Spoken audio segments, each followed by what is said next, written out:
이재명 후보가 그 PK 지역을 찾았는데 어떻게 말을 했냐? 우리의 목표는 압도적 승리가 아니라 반드시 승리다. 지금 낙관적 전망하는 경우가 있긴 하지만 결국은 아주 박빙의 승부를 하게 될 것이라는 게 저희 예상이다. 한 표라도 반드시 이기기 위해서 죽으림을 다하고 있다. 절박한 심정으로 한 분이 3표씩을 확보해달라. 3표가 부족하다. 이렇게 말하거든요. 옛날에 문세표라고 있었는데. 문세표. 그 2017년도에 문재인 후보가 부산에서는 홍준표 후보를 이겨요. 그리고 PK 모든 지역에서 거의 비슷하게 나옵니다. 2018년 지방선거를 치릅니다. 민주당이 석권을 합니다. 그런 일들이 안 일어난다는 보장이 없어요. 네. 그래서 국민의힘 입장에서는 TK 지키기에 더 여념이 없는 거예요. TK에서도 예를 들어서 이재명 후보가 뭐 30.5% 정도 득표했다. 그럼 내년 지방선거 되면은 중도 보수의 후보들이 민주당으로 출마하겠다는 생각을 가질 수 있어요. 이유가 그렇죠. 그러면 민주당은 거기에 더 발맞춰 가지고 아니 우리가 꼭 영남에서 진보 민주당 할 필요가 있겠어? 네. 과거 보수 민주당 하자. YS 뿌리들 찾아오자. 이런 흐름들이 확 만들어질 수 있어요. 그러면 실제로 이념은 제대로 없이 지역주의에 근거해서 자리 잡았던 국민의힘이 완전 저는 소멸될 수 있다고 봅니다. 정치적으로. 그리고 재구성 한번 돼야 돼요. 이거. 저는 국민의힘이 지금 보수가 아니라고 봐요. 실제로 보수가 이재명 대표가 지금 TK 출신이라는 것도 어느 정도 뭐 있는 작동하고 거죠. 있죠. 저희가 이제 대선 같은 걸 치러보면은 전국 단위별로 표 분석을 미리 딱 세팅하고 들어가요. 네. 서울에서는 뭐 박빙, 경기도에서는 좀 지고, 강원도에서는 좀 이기고, 충청권에서는 거의 뭐 이기거나 좀 박빙, 네. 호남에서는 만방으로 깨지고. 그러면 결론적으로 TK에서 80% 가까운 득표를 해야 압승을 해야. 우리가 선거를 간신히 이길 수 있다라는 게 나와요. 왜냐하면은 PK 같은 경우에는 민주당이 한 40% 언제든지 40% 가까이 갖고 나오니까 가죠. 거긴 6대 4거든요. 그렇죠. 그런데 이제 TK에서 만약에 민주당 후보가 30%가 넘어가게 되면 이거는 선거를 알 수가 없을 정도로 초박빙으로 가거든요. 그래서 항상 박근혜 때나 그다음에 지난번에 선거 윤석열 때나 치를 때도 80% 득표를 목표로 딱 세워요. 그렇게 하면은 이제 민주당 후보가 문재인 후보나 네. 이재명 후보가 지난번 22% 내외를 네, 얻었더라고요. 맞아요. 네. 그러니까 거기 20% 내외 초반으로 묶어놔야 박스권으로 묶어야지. 이길 수 있다고 생각을 하거든요. 그래서 이번에도 그걸 묶어놓기 위해서 지금 김문수 후보는 거기에 집중하는 거고 이재명 후보는 30% 넘기려고 거기에 집중하는 거죠. 그 전략의 속사를 이야기하신 건데요. 수박 거달기 하는 평론가들은 그런 이야기합니다. 충청에서 이기는 사람이 이긴다. 캐스팅 보트다. 결과론이에요. 네. 결과론이에요. 네. 결과론일 뿐이고 충청이 실제로 캐스팅 보드 역할을 실제로 통계적으로 한 적이 없습니다. 왜냐하면요. 인구가 적고 표의 유동성이 적어요. 충청 인구가 500만입니다. 네. 500만이고 표의 유동성이라는 게 이쪽으로 갔다 저쪽으로 갔다는 게 많아야 20만 표예요. 영남 인구가 1,300만이에요. PK의 유동성이 대한민국의 정치적으로 제일 가장 큽니다. 크죠. 네. 거기 여기에서는 100만 표 이상이 왔다 갔다 합니다. 그래서 실제로 전략을 짤 때는 영남의 표들이 어떻게 움직였느냐가 그럼요. 가장 결정적인 변수입니다. 맞아요. 특히 PK. 영남에서도 이재명 PK. 후보가 PK 유동성을 알기 때문에 굳이 PK를 가서 한 분이 3표씩 확보를 해달라 이런 얘기를 하는 걸로 보이는데 그래서 권오울 전 의원이 상당히 중요한 역할을 하시는 TK 것 또 같더라고요. 완전 출신이고. TK, BK 지역에서 표를 네. 갖고 계서 상당히 열심히 노력하는 것 같고 예전에 권오울 의원이 저렇게 활동을 하거나 이런 얘기를 했으면은 그제서 두드러 맞았어요. 그저께 뭐라 지역 그랬냐면 정서에서. 어젠가 뭐라 그랬냐면 제가 박정희 대통령 맞아요. 생각했더니 네. 유경수 여사, 박정희 전 대통령이 말씀 지금은 이재명이다. 이제는 이재명 대통령이다. 이런 얘기를 목소리 하셨다. 들었다는 거 아니에요? 네. 내림이 옛날 왔구나. 같으면은 네. 그런 얘기 꺼내지도 못하는데 그렇죠. 그런 얘기를 꺼내서 지역의 표심을 자극하는 것 자체가 분위기가 많이 바뀌었다. 그래서 이번에는 이재명 후보가 TK 지역에선 30%를 돌파할 가능성. 어느 정도? 저는 거의 가능성이 높다고 봐요. 30 돌파. 그러니까 민주당 후보로서는 한 번도 해보지 못한 가보지 않은 TK 길을 간다. 지역에 3자를 그릴 수 있다라고 생각이 드는데 이거는 엄청난. 그리고 하나 이제 재미있는 게 있어요. 92년도 이제 군사 정권이 끝나고 네. 김영삼 전 대통령 당선된 이후로 충청도의 금산과 옥천에서는요 선거를 다 마쳤어요. 대통령 선거를. 금산과 옥천이요. 네. 금산과 옥천을 보면 된다. 네, 거기서 다 마쳤어요. 충북이죠 둘 다. 충남. 충남 금산. 옥천은 충북이야. 충북. 예, 충북 충북이야. 옥천, 예. 금산은 충남 금산. 네. 희한해요. 그 통계가 정말. 야, 그렇구나. 그거를 한번 이번에 눈여겨봐야겠네. 거기서 또 어떻게 한 번도 틀린 적이 없어. 그것도 희한해. 인천에나 유세단을 거기로 일단 보내야겠다. 인천하고 제주도도 맞춘 적이 있었는데 네. 윤석열 때문에 깨졌어요. 아. 근데 여기 두 군데는 그 2022년도 거도 정확히 맞췄거든요. 옥천, 그랬구나. 금산. 거기 선거운동을 할 필요 없는 거기는 결과론이라니까요. 거기는 충청은 척도라는 결과론이지 중요한 데가 아니에요. 아니, 아니, 그래도 그냥 재미로 보시라고 그랬지. 재미로. 내가 또 언제 또 다큐를 또 이렇게 아니 그런 뜻이 받아, 아니고 또. 거기 선거운동하러 가자니까. 아니 그것도 그렇고 이재명 후보가 어떤 그 공직사회에 대한 공직관을 어떻게 갖고 있는지 굉장히 궁금한데 같이 오래 계셔 보셨으니까 네네. 공직사회를 어떻게 바꿔야 된다고 생각하는 사람입니까? 일단 제 의견입니다. 제 의견인데 매뉴얼 그만 만들어야 돼요.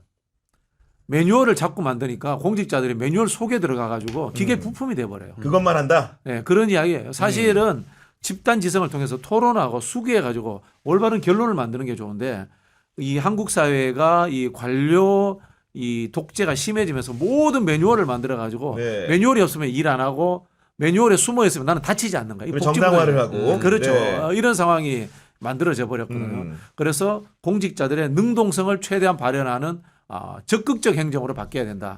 이렇게 봐야 되고 적극적으로. 적극적 행정에 대해서는 처벌이라든가 책임을 덜 지게 하는 그런 상황으로 가야 된다. 네. 그리고 능력 위주로 가야죠. 이재명 후보가 이야기하는 핵심은 저는 능력 위주라고 봐요. 그러니까 이재명 후보가 유세 도중에 어떤 얘기를 했냐면은 네. 지금 대한민국 공무원들은 일하지 않는다. 옛날에는 복지부동이라고 했는데 지금은 낙지부동으로 쫙 붙어서 안 떨어진다. 낙지는 이제 공무원들이 일하고 네 편 내 편 가리지 말고 국민의 먹고 사는 문제를 해결하기 위해 온 힘을 합쳐야 한다. 강력하게 얘기합니다. 윤석열 정권의 공무원들 얘기를 들어보면 일을 할 수가 없었대요. 일을 할 수가 없었다. 네, 왜냐하면은 대통령실에서 뭘 모르는 것들이 하도 이상한 거 이거 해라 저거 해라 해가지고 그거는 이래서 하면 안 돼요. 저래서 하면 안 돼요라는 보고서 쓰느라고 일을 할 수가 없었다고 그러더라고요. 근데 지금은 세상 너무나 편하고 좋다는 거예요. 아무것도 안 시키니까 이상한 지시를 안 하니까. 그런데 그 사람들 조금만 자극을 하면요. 대한민국 공무원들 유능하잖아요. 그렇죠. 네. 그래서 이재명 후보가 대통령 되시면은 공무원들 일할 수 있는 분위기 만들어 주시고 공무원들 제일 무서워하는 거는요. 책임론이에요. 책임론. 결과가 잘못됐을 때 네가 잘못한 거지.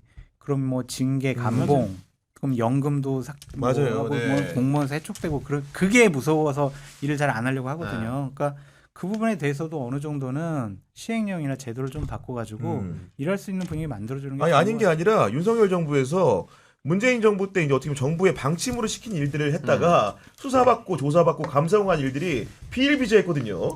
그래서 결국은 그거는 이제 역관제를 광범위하게 도입해야 돼요. 음. 정치권에서 광범위하게 들어가야 되는데 문제는 정치권이 너무 허접해가지고 실력이 없는 거야 들어오면. 들어가면. 그러니까 이제 공무원들만큼 페이퍼 못 쓰죠. 페이퍼 독해 능력 떨어지죠.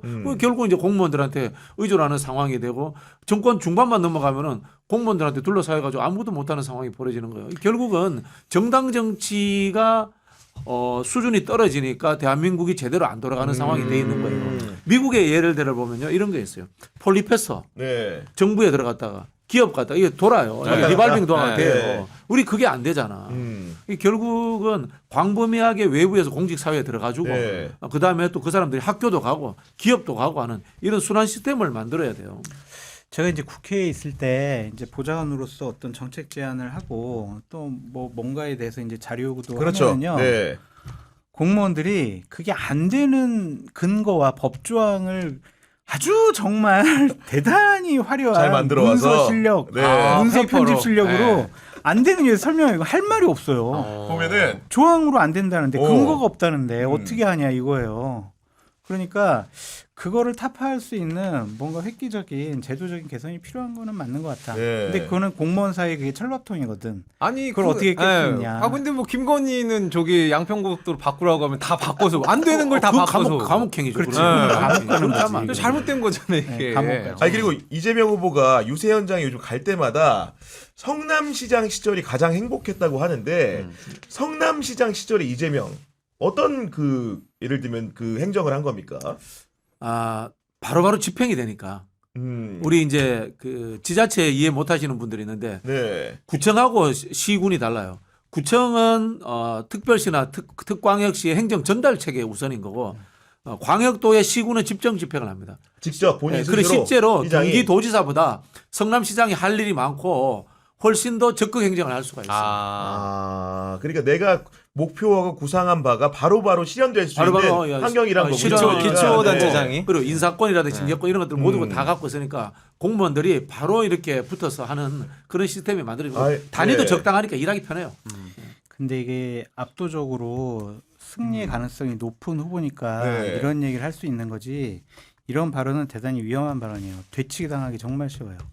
벌써 됐냐? 예를 아니 들면, 네. 예를 들면 성남시장 시절 가장 행복했다고 국민의힘에서 이제 맘먹고 그러면 그래 대장동 백현동으로 측근들한테 뭐 이렇게 챙겨주고 그렇게 비판받을 그러니까, 소지가 네. 있다고 있거든요. 그러니까 이런 발언들은 안 하는 게 좋을 것 같아요. 네, 그런 상황이고 정치적으로 그렇게 공격할 수 있지. 그럼 정치적으로 그런데 사실은 기초 시군 중심으로 우리 행정이라든가 정책이 돌아가는 거는 좋은 현상이에요. 오늘 김용민 의원이 법사위에서 어떤 폭로를 했냐? 어. 윤석열 전 대통령의 내란 혐의를 심리 중인 지기현 부장판사에 대해서 그가 수차례 고급 룸살롱에서 술 접대를 받았다는 아이고. 신빙성 있는 제보를 받았다면서 그 현장에 나온 법원 행정처장에게 윤리 감찰을 요구했거든요. 어떻게 보셨습니까? 뭐 사실이라면 이거 엄청난 네. 일이죠. 그리고 이런 분들이 있어요. 상권 분립인데 왜 국회가 자꾸 사법부에 감나라 배나라 하냐 그 이야기하는데 국회 원래 그렇게 하는 거예요. 국회가 상권 분립이라니까 세 개가 동등한 줄 아는데 두 개는 집행권을 갖고 있어요. 행정부와 사법부. 그렇죠. 국회는 집행권이 없어. 없죠. 그럼 뭐냐? 감나라 배나라 하라는 거예요. 감시와 견제하는 감시와 거죠. 견제하는 그래서 그러네. 국회 상임위 중에 법제사법위원회라는 걸 존재하는 그렇습니다. 거예요. 네. 국회는 이런 일 해도 되는 겁니다. 네. 안 돼요. 그러니까 이게 당연히 사법부에 국회에서 여러 가지 문제점 지적하고 불러가지고 얘기 들을 수 있는데 네. 그거는 일반적인 인사 문제, 예산 문제 이거에 국한하거나 아니면 제도적인 문제 이런 것에 국한해야지 구체적인 개별적인 재판과 결정에 대해서 개입하기 시작을 하게 되면 네. 헌법상의 근본 원리인 재판과 사법부의 독립을 근본적으로 침해한다고 생각이 들거든요. 그래서 저는 지기현 판사가 대단히 나쁘고 부적절한 일을 했다고 생각이 들어요. 네. 그리고 이런 룸살롱 접대를 받고 사실이다. 이 사안에 대해서 사진까지 있다고 네, 하면 그러니까, 이건 네. 바로 공개를 해가지고요. 이거는 바로 감옥 보내야죠. 조사하고 수사해서. 근데 특정한 재판과 관련해서 구체적으로 계속 따져먹기 시작하면은 재판의 독립은 이거는 있을 수가 없어요. 근데 저는 민주당의 그 부분도 청문회 네. 이야기를 하시는 것 같은데 네. 정확하게 다른 말을 탔습니다. 판결 내용에 대해서는 이야기하지 않는다. 절차와 형식에 대해서 이야기를 문제를 한다라고 삼는다. 이제 정확하게 이야기를 했어요. 그 지기현 부장판사 제보에 대해서 민주당이 어떤 성명을 냈냐면 이렇게 네. 얘기했습니다. 확보한 제보 사진에는 지기현 판사의 얼굴이 선명하다. 야. 사법부가 주주할 경우 사진 공개를 포함한 추가 대응에 나설 수밖에 없다는 점을 천명한다고 했는데 통상적으로 국회의원들도 리스크를 질 수 있기 그렇죠. 때문에 이거는 굉장히 이렇게 좀 얘기는 안 하지 않습니까? 발언이 네. 그렇죠. 이게 만약 이게 사실이라면 이거 수사 네. 들어가야 되는 거 아니에요? 김영란법 위반인데 이 정도 만약에 그렇죠. 큰 금액이라면 네. 공수처에서 바로 뭐 수사해야 네. 되죠. 왜냐면 사진도 그냥 이렇게 공유하시고. 옛날에 99만 원 검찰 세트인가요? 뭐 그거 최근에 생각이 뭐 근데 나네요. 아직도 이렇게 나가는데, 술로도 먹고 네. 이런 판사들 있고 검사들 있나? 참 물론 정확한 내용은 뭐 감찰이라든가 그렇죠. 수사를 해봐야죠. 통해서 예. 가려야 될 부분이겠지만은 김용민 의원의 발언을 추가로 좀 소개를 해드리면 이렇게 얘기했습니다. 1인당 100만 원에서 200만 원 정도의 비용이 나오는 룸살롱에서 여러 차례 술을 마셨고 단 한 번도 그 판사가 돈을 낸 적이 없다는 제보를 받았다 이렇게 주장을 했거든요. 아마도 이제 공당에서 이런 그 제보를 받게 되면은 통상적인 검증의 과정, 박진 원장님 어떻게 거칩니까 이게? 모르겠어요. 이건 대법원 법원 행정처에도 감찰하는 네. 기관이 있지 않습니까? 윤리 뭐 윤리 기관이 거기서 해봐야 되는데 근데 뭐 남의 돈을 먹든 누구 돈으로 먹든 요즘도 이런 데 다니는 사람이 나 참 기가 차네. 참. 인당 100만 만약에 원에서 사실이라면, 200만 원이야. 네. 그러니까요. 아마도 정말로 이게 사실로 드러난다고 한다면은 큰일이 아닐 수가 없는데 여하간 빠르게 신속한 진상조사만이 해법이 아닐까 싶습니다. 네.